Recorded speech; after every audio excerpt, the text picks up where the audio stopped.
Hola, en este vídeo vamos a explicar la práctica 4, determinación de calcio por complexometría. Antes de entrar en los detalles experimentales, necesito que comprendáis qué es la complexometría. Es tan sencilla que ni siquiera le he dedicado una diapositiva. La complexometría es la acción de crear un complejo metálico. Nosotros ya hemos trabajado con iones metálicos. Cuando esos iones metálicos se unen a unos iones complejos, es decir, iones formados por más de un átomo, como puede ser el amoníaco o el cianuro o el sulfocianuro, como ya habéis utilizado en la práctica anterior, estáis formando un complejo. Si tenéis un ion complejo formado por varios átomos al que le unís un ion metálico, estáis formando un complejo.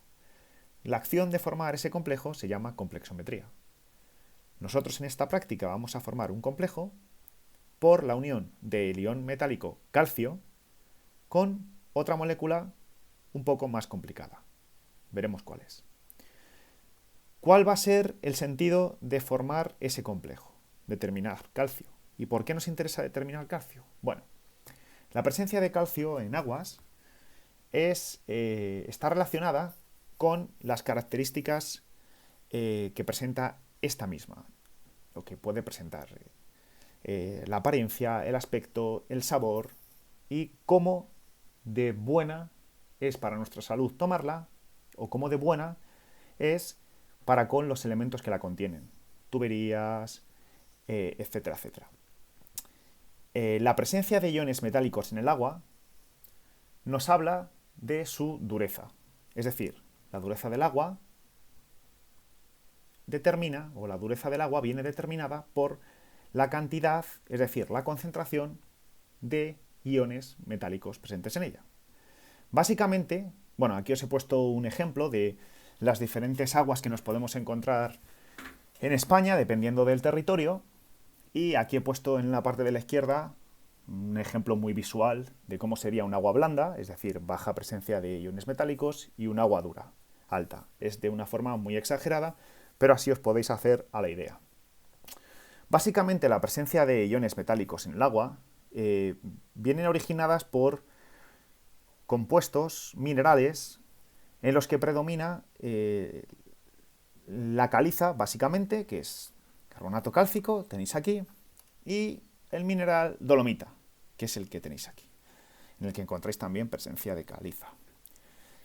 Dado que estos minerales son mayoritarios, la presencia de iones metálicos en estas aguas van a venir mayoritariamente determinados por, o encontraremos mayoritariamente presentes los iones de calcio proveniente de la caliza o de magnesio proveniente de la dolomita. Por eso, dado que son mayoritarios, para determinar la dureza del agua, nos centramos básicamente en esos dos metales. Y con que obtengamos la concentración que existe en esa agua, fijándonos solamente en esos dos metales, podemos determinar la dureza de este líquido, ¿de acuerdo? Entonces, este es el concepto de dureza del agua. Nosotros en el laboratorio, en la práctica de hoy, vamos a determinar la dureza del agua. Es decir, vamos a calcular la concentración de calcio y de magnesio presente en una muestra problema que nos van a colocar en la estantería o directamente del grifo de nuestra pila que tengamos en el laboratorio. ¿Cómo hacemos eso?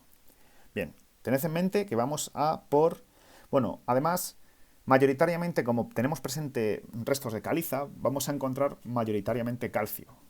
Pero este método nos puede valer para determinar iones metálicos divalentes. Pero nuestro objetivo va a ser el calcio y voy a explicarlo todo sobre el calcio, ¿de acuerdo? Entonces, ¿cómo podemos atrapar estos iones que dan dureza al agua?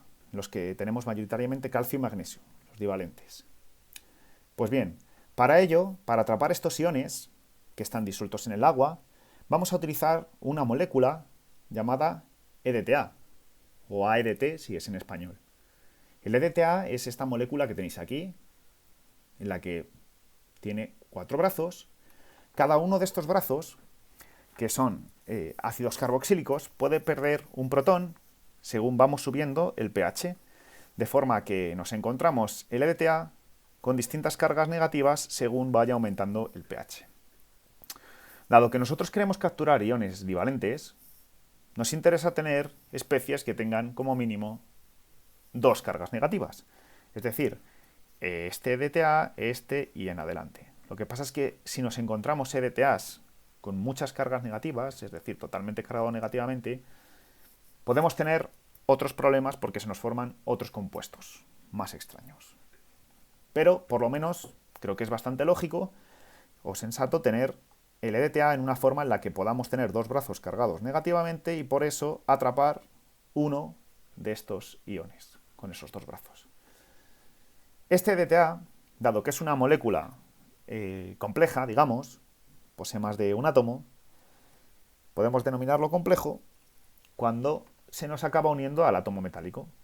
Entonces, si yo utilizo este EDTA para unirse al metal, lo que estoy haciendo es una complexometría, ¿vale? Bien, dado que esto está en equilibrio, cuando yo tengo el EDTA que lo saco de la botella o del bote en forma de sólido y lo disuelvo, este EDTA, pues, es un ácido, lo encontramos en equilibrio con sus distintas especies y según el pH en el que estemos, pues predominará unas más que otras. Como a nosotros nos interesan estas especies que tenemos aquí, en las que están 2 menos y 3 menos, porque sabemos que son las que van a reaccionar con los iones metálicos, nos interesa encontrarnos en este equilibrio. Si nosotros queremos estar en este equilibrio predomina si estamos en pH 10. Esto lo sabemos experimentalmente. Así que nosotros lo que tenemos que tener en mente ahora mismo es que si queremos tener esta especie metálica para formar el complejo con el calcio o el magnesio, necesitamos pH 10. Y si queremos tener pH 10, pues ya podemos recurrir a alguna de las herramientas que hemos desarrollado previamente, como el uso de una disolución amortiguadora. Así que vamos a crear una disolución amortiguadora con lo que nos diga el problema en el procedimiento. ¿Para qué? Para tener pH 10. ¿Para qué? Para tener EDTA 2 menos para poder atrapar estos iones. Así los vamos a atrapar. Bien. Pero ¿cómo sabemos, una vez que los hemos atrapado todos, cómo sabemos que hemos acabado de atraparlos? Es decir, ¿cuánto EDTA tengo que echar? ¿Cómo sé que todavía me quedan iones libres o que ya no me quedan? ¿O que está el EDTA en exceso? ¿Cómo saco yo esa información? Pues la saco utilizando un indicador. Como ya habéis utilizado antes o ya sabéis de qué trata esta sustancia, os podéis hacer una idea qué es lo que ocurre aquí. Este indicador depende de si nos lo encontramos libre o unido, algún compuesto va a presentar un color u otro. El indicador que vamos a utilizar es el negro de eriocromo. Y esta sustancia os la vais a encontrar en polvo en uno de los botes al lado de las balanzas o granatarios. Utilizad solo una punta de espátula cuando lo vayáis a utilizar, no hagáis una disolución en la que echéis gramos, porque luego eso no hay quien pueda trabajar con ello. Una punta de espátula es un poquito, ¿de acuerdo? Es que lo podemos ver in situ, pero es una cantidad mínima, de forma que tenga coloración y ya está. La coloración, la disolución en la que lo vais a echar. Entonces, este indicador, cuando se encuentra libre, es azul, pero cuando tenemos iones metálicos lo tenemos rojo. Nos va a servir, dado que esto se une a iones metálicos y cambia de color, nos va a servir como indicador de que tenemos atrapado todo. Pero este no es la sustancia que vamos a utilizar para atrapar, vamos a utilizar el EDTA. ¿Qué es lo que ocurre? El indicador unido al metal va a competir con el AEDT unido al metal. Si yo tengo en una disolución indicador, AEDT y metal, la formación de AEDT metal se va a ver favorecida. De forma que va a predominar. Si yo inicialmente lo que tengo es un Erlenmeyer en el que tengo el negro de eriocromo T unido al metal y a eso yo añado AEDT, ese AEDT va a acabar expulsando al indicador de forma que se acabe uniendo a sus iones metálicos. Así que si yo inicialmente tengo el indicador unido al metal, partiré en rojo y según vaya añadiendo AEDT, me irá expulsando el indicador, se quedará libre y yo empezaré a ver una tonalidad más azul en mi disolución. Vamos a aprovechar ese cambio de color para indicar cuándo hemos logrado atrapar ya todos los metales presentes en la disolución. Creo que os va a quedar mucho más claro con el siguiente esquema. Esto que vamos a hacer en esta práctica es lo que se denomina una valoración. Yo voy a montar, esto de aquí se llama bureta, lo voy a montar con la pinza, la nuez, el soporte, y la voy a cargar con AEDT 2-, es decir, AEDT disuelto en una disolución amortiguadora que esté en pH 10. Esto, como os habéis fijado ya previamente, está arreglado y me viene muy bien porque yo necesito saber exactamente la cantidad de AEDT que estoy echando para saber cuántas moléculas de AEDT exactamente estoy echando en mi Erlenmeyer. Entonces, voy a cargar la bureta y en el Erlenmeyer yo lo que voy a tener es una disolución en la que hay indicador y metal, de forma que todo el metal está unido al indicador. Según vaya yo echando AEDT, abriendo las llaves de la bureta, ese ADT va a desplazar al indicador y entonces me va a formar complejo AEDT metal. Va a seguir habiendo indicador metal y además ahora va a haber indicador libre, porque el ADT la ha desplazado y ese indicador libre me va a estar dando una coloración azulada. Cuando yo haya cambiado totalmente de coloración, que sospecho, que este indicador libre se va a ver solapado, o sea, puede que ni siquiera veamos azul, y solamente veamos azul cuando quede libre, cuando se haya consumido totalmente el metal y nos encontremos todo indicador libre, no indicador metal, pero eso lo veremos experimentalmente. El caso es que yo cuando termine de echar todo el ADT, ese ADT habrá expulsado a ese indicador que estaba unido al metal y quedará como indicador libre, dando aquí una tonalidad azul muy llamativa. Esto que he marcado yo como azul puede llevar a error, pero quería poneros un estado intermedio, que seguramente ni lleguemos a ver, ¿vale? Pero quiero que sepáis qué ocurre. Posiblemente al hacer la valoración paséis de rojo a azul.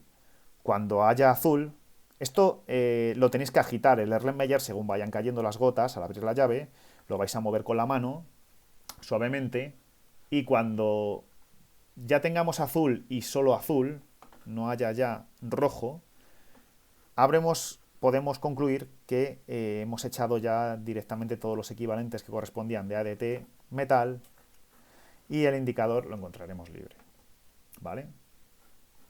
Esta de transición creo que no va a ocurrir, vais a pasar de uno a otro. Cuando hayáis terminado esta valoración y lo tengáis azul, paráis y apuntáis la cantidad de ADT que habéis añadido. Como sabéis el volumen y sabéis la concentración, podéis hallar el número de moles que habéis echado de ADT. Como el ratio o la reacción de unión es un AEDT 2- con un metal 2+, pues el número de equivalentes de ADT que hayáis echado será igual al número de equivalentes de metal. Y podréis hallar la concentración del metal que tenéis en la disolución que habéis echado en el Erlenmeyer, ¿de acuerdo? Eso, si yo luego utilizo una de las fórmulas que vienen en las cuestiones, puedo hallar la concentración de carbonato cálcico, es decir, de caliza, que tenía en mi disolución problema. Y con ello determinar la dureza del agua. Esto es toda la práctica, esto es todo lo que hay experimental. Es muy sencilla. Pasamos a la siguiente parte. Fijaros, procedimiento. Lo primero que tendremos que hacer será hacer una disolución de ADT 001. Este ADT la vamos a considerar que es una sustancia patrón tipo primario. ¿Qué es esto de patrón tipo primario? Bueno, lo ponía en la práctica anterior. Tipo primario es una sustancia que no se descompone con el paso del tiempo, que no se echa a perder, que vamos a suponer que con el tiempo va a tener exactamente la misma concentración que aparece ahí, o que aparece marcada en el bote. ¿Vale? Si es patrón primario y su concentración permanece estable, la podemos utilizar para valorar, porque podemos hacer los cálculos y decir exactamente un mol de aquí se nos ha ido con un mol de aquí, porque la disolución que ponía, que era de concentración no sé cuánto, es su concentración real. Y no ha cambiado con el tiempo, la hemos podido usar nosotros y el compañero de mañana y la concentración sigue siendo exactamente igual. Eso es lo que hace referencia al tipo primario. Bien, AEDT es lo que vamos a utilizar para valorar. Preparación de la disolución amortiguadora o tampón. Pues vamos a usar cloruro amónico, lo veis aquí. Vale, perfecto. y amoníaco. Entonces, con las cantidades que pone aquí, perfecto, se comprueba el pH como ya sabemos de la práctica anterior y vemos que tiene que estar en un pH en torno a 10. Y una vez lo tengamos, podemos montar la bureta y hacer la valoración con la muestra problema. Fijaros que aquí hablan de... Eso es, tiene que estar pH 10, punta de espátula, eso es, de acuerdo. A ver, porque claro, según lo que viene aquí, el ADT está en agua destilada, entonces el ADT que vamos a echar nosotros, que va a estar en nuestra bureta, no es ADT 2-, ¿de acuerdo? El ADT se volverá 2- cuando toque pH 10, que va a estar en el Erlenmeyer, que es donde está el negro de eriocromo. Da un poco igual. Pero bueno, aquí se ha decidido amortiguar lo que está en el Erlenmeyer en vez de lo que está en la bureta, da un poco lo mismo, ¿de acuerdo? Entonces en el Erlenmeyer no vamos a tener ADT 2-, a pesar de que en el esquema os lo he puesto, es ADT normal. Pero por lo menos tener la idea de que lo que va a reaccionar 1 a 1 es ADT 2-. Entonces se hace la valoración, apuntáis el volumen que se ha echado y la repetís con otra alícuota de muestra. Tendremos que ver si nos dan 2 muestras problema o utilizamos directamente el agua que salga de la pila para ver la dureza. Y ya no hay más. Esta es una práctica muy sencilla. Nos vemos en el laboratorio.